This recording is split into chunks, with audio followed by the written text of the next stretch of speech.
All right, gang, so check this out. This just happened today, and I wanted to hop on here and just kind of illustrate, what we do for our clients and how we can help them eliminate some very costly mistakes. So I got a message from a client by the name of Jason, and he had gotten an interesting message from his bank. And it was one of our preferred banks and a very good banker that works for this bank, and we have a good relationship with. And he read out the message to me, and it was clear what the underwriter had sent to Jason was that they basically assumed that he was in second lien position, and they were about to finalize the transaction. He said, "Does this seem right?" And I said, "Absolutely not." And we actually have on one of our forms for our clients to copy and paste because some banks and credit unions have a very routine question. What are you going to do with the loan proceeds?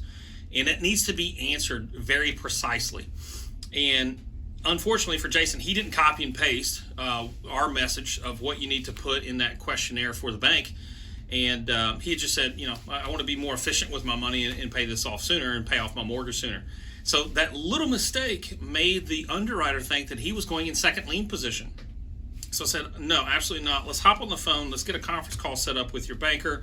And we did. Within 30 minutes, got her on the phone. And she understood. This is someone who's done lots of transactions for Replace Your Mortgage, and she understood what Jason was wanting to do. And unfortunately, the message didn't carry over to the underwriter. So the underwriter had structured everything for the transaction to close in second lien position. She said there's one of two options.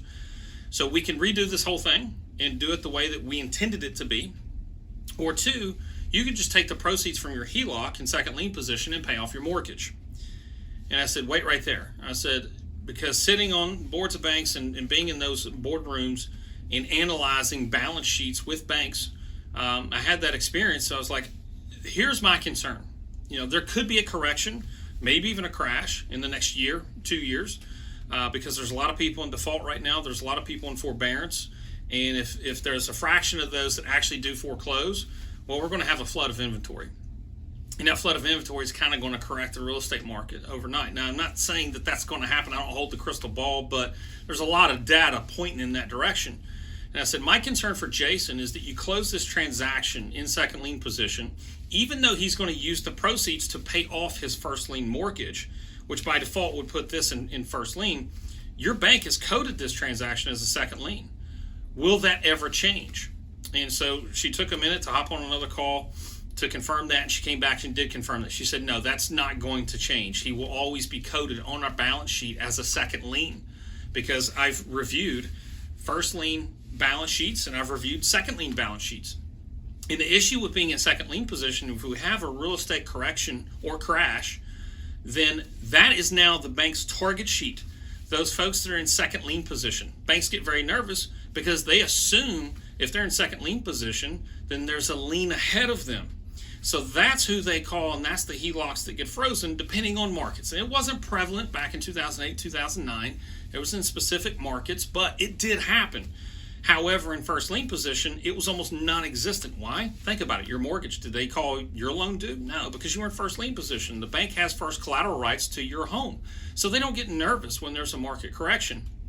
And so she confirmed that that would be the case, that Jason's transaction would always be coded in second lien position. So I said, Jason, I don't know how big of a hurry you're in, but I think it's worth the week or two delay in order to start this thing over and get it coded in first lien position, so that in the future you don't get a call or you wake up in the morning and check your account and it's been frozen because they assumed you were in second lien position, because that bank is not going to check with his current mortgage holder if they've been paid off. That's on Jason. Now, if it did happen, there are remedies to that, but it's still time consuming and it could be extremely costly to someone if they set it up the wrong way. So again, I illustrate the point that that's what we do as a company. That's one of the services that we provide. We're with you step by step, ensuring that you make the proper decisions and your transaction is set up accordingly, not just short term, but also long term. So we avoided Jason from making a potentially very costly mistake that, hey, it's debatable. Are we going to have a market correction or a market crash in the next year or two? I don't know. I think there's a lot of data that kind of points to at least a correction or some stability to what's going on, because right now, real estate prices are going up. and it's because of lack of inventory. But there is a lot of data supporting that there's a lot of people, millions of people in default right now or in forbearance, and if a fraction of those do foreclose, that's a lot of additional inventory that hits the market. So we helped him avoid that costly mistake, and it's just one additional service and value that we provide to our clients and how we walk them step by step through the process.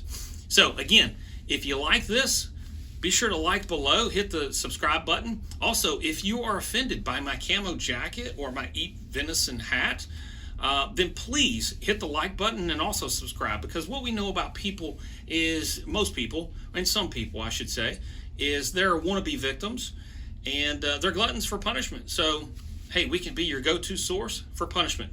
Take care, gang. God bless.